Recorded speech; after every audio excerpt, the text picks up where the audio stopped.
Tingnan niyo yung sungay.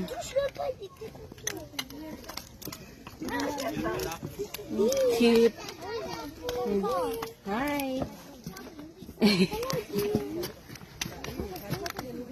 Yung cute ng sungay nila.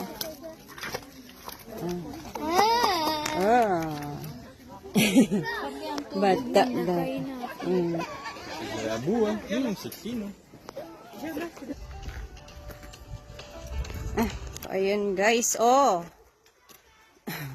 Dito. Buti pa dito yung tubig nila, oh. Siguro mainit yan.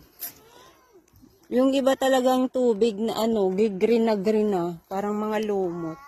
Pero ito, ang laki ng ano nila. Kaya as in nakakagalaw sila ng maigi. So ayan siya. Ganyan yung itsura niya.